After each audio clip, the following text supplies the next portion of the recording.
help it, the drama really means nothing to me. I ride by and blow your brains out. There's no time to cock it, no way you can stop it when niggas. Fisk unit. Soldier. Fisk unit. Soldier. Fisk unit. Soldier. Fisk unit. Soldier. What's good, y'all? Fist Vegas, the hardest voice of sports. Welcome to the firing range, where you get in line and you get lined up. Today's victim, my next target, is LeBron James. That's right, LeBron James. This ain't no cap. This is dead ass serious. My loyalty can be bought. I'm sorry, it just can. Alright, shout out to John Wilson, who came into my live stream and gave me $400 to put LeBron James in the fucking firing range. I'm just gonna tell it. I'm just gonna just let you know. If y'all want me to line up somebody, I can be bought. Okay? They say you ain't a killer till you kill somebody you love. So here we go. All right, my man John Wilson. He super chatted me 200. And then he super chatted, then he cashed at me another 200. He said he want LeBron James' head on a platter. Well, I'm about to give it to him. Okay? It is what it is. I'm taking hits. I'm the shooter. Okay, that's what we do. I'm John Wick out this motherfucker. So, without further ado, let's get into it. LeBron, you disappoint me. Matter of fact, LeBron, you disgust me. You got like 3 or 4 top 75 NBA players, and you can't make the fucking playoffs. You can't even make the play-in tournament, bro. You couldn't even get a 10th seed, and you done had Russell Westbrook all year long. You done had Carmelo all year long. Malik Monk been playing well all year long. But instead of winning games, instead of being a good teammate, LeBron James decided he wanted to lead the league in scoring. LeBron James decided he wanted to chase Kareem rather than figure this shit out and carry this team.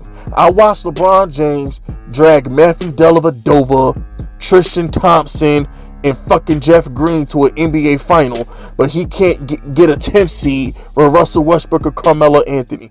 It's unacceptable, it's unforgivable, and it's inexcusable.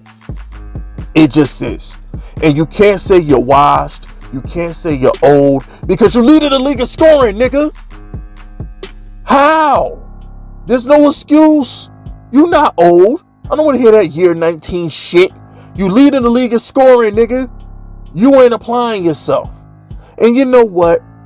A piece of me is happy that this man gave me $400 to catch this body, just for the simple fact that in my 11th grade year of high school, 17-year-old Fist Vegas was crying like a bitch in his living room because you wanted to beat my Detroit Pistons in Game 5 at the Palace. I'm sitting there, I'm in my Richard Hamilton jersey, and I'm crying like a bitch because you had to beat the Pistons in Game 5. You wouldn't go away. It wasn't your time, LeBron. You wasted Chauncey Billups' second chance at another ring.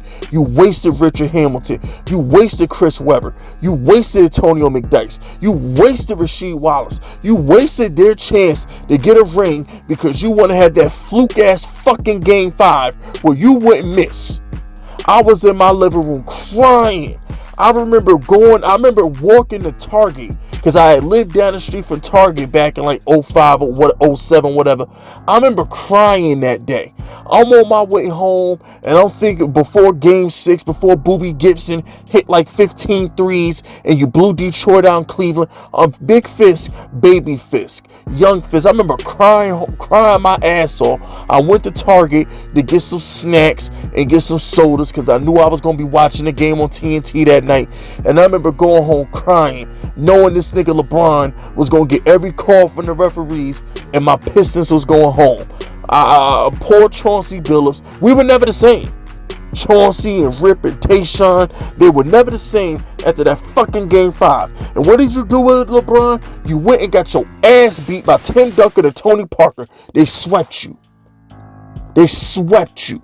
You wasted Chauncey Billups. You wasted Richard Hamilton. You wasted Rasheed and Tayshaun.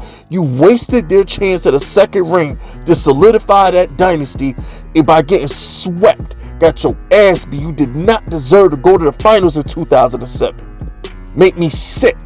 And then in 2011, you crumble like a wet cookie because you couldn't score on JJ Barea and Jason Terry. You thought Dwayne Wade was going to save you. You thought Dwayne Wade was going to be big brother. You thought Dwayne Wade was going to be your daddy and save you and get you a ring. You crumbled under the pressure, and that's how 2011 happened. And don't even get me motherfucking started on you blowing the 2015 championship because you're scared of free throws. LeBron James is scared to go to the fucking free throw line. So instead of going to the hole, Game 1 2015, this fucking guy LeBron James takes a dumbass jump shot and Kyrie Irving fucks his kneecap up in overtime. Hey LeBron, you would have won in 2015 had you just closed the game in regulation and like you fucking shoulda. You the GOAT, right? You the GOAT, right? Close the game, Bron. Go to the line, hit your free throws, and send niggas home hacking. But no, LeBron James scared to go to the free throw line, so he takes a dumbass jump shot that he know he not gonna hit, and Kyrie Irving fuck his leg up in overtime, and now you don't win shit. And then, fast forward to 2017, this dude LeBron James, once again, scared to go to the free throw line, passes the ball to fucking Kyle Korver, and he misses the damn shot. And you go down 3-0 to Golden State. Because once again, LeBron James is scared of the free throw line in the fourth quarter, so he would rather pass it to his teammates than take the fucking shot. The very next season, in 2018, LeBron James has the greatest game I've ever seen in my life, but once again, he's scared to hit free throws, so he gave the ball to George Hill. George Hill proceeds to brick a free throw, J.R. Smith gets the rebound and forgets to fucking score. And LeBron James, instead of keeping his composure and finishing the job overtime, decides to fucking punch a chalkboard, break his hand, and get swept in 2018. That's what you did, Bron. You're the reason that you don't have 7 rings right now. You're the reason you haven't caught LeBron and Michael Jordan and Kobe in rings, because you pussy when it's time to close games at the free throw line. And then, instead of showing some commitment to Cleveland, instead of doing Cleveland a solid and giving them 1 more year commitment, you say, I'm not giving you another year commitment. I want to go to the Lakers. So LeBron James, instead of trading Kyrie Irving for fucking Paul George, LeBron James decides, no, Dan Gilbert, I'm not gonna give you another year commitment. I'm not gonna agree to this Kyrie Irving trade. Word get back to Kyrie Irving, and that nigga left you. So instead of getting Paul George, you got stuck with the corpse of Isaiah Thomas and his broke ass hip. Yeah, let's talk about it. Then you go to LA. You go to the Lakers, right? You go to the Lakers where Kobe Bryant is still alive. God bless the dead. You go to Kobe Bryant. You go to the Lakers while Kobe Bryant is still alive, and your mural gets defaced because Kobe fans ain't trying to hear that shit. You miss the playoffs in LA, and then you proceed to trade for the most fragile, injury-prone nigga that has ever walked the face of the earth. This motherfucker Anthony Davis would sprain his dick if he was masturbating at the fucking hotel room. This dude Anthony Davis would literally fracture a butt cheek while taking a shit. I heard he fractured his jaw when brushing his teeth. The nigga poked his eye out while rubbing his eyes because he was sleepy or staring at the computer screen so long. The nigga got a concussion picking his nappy ass head. There's nothing AD can do without getting hurt. Nothing. Nigga can't even spell his own name without fracturing his fucking wrist. You choose to trade Lonzo Ball. You trade Brandon Ingram, who's averaging like 25 points a game. You trade Josh Hart, who's doing good in Portland. You trade all these niggas for AD. And now he can't stay healthy. And you, in turn, are mad that AD was not healthy because you got eliminated in the first round last year because he got hurt. And then this year, because AD got hurt, you can't make the fucking playoffs. Was it worth it, LeBron? Was it fucking worth it?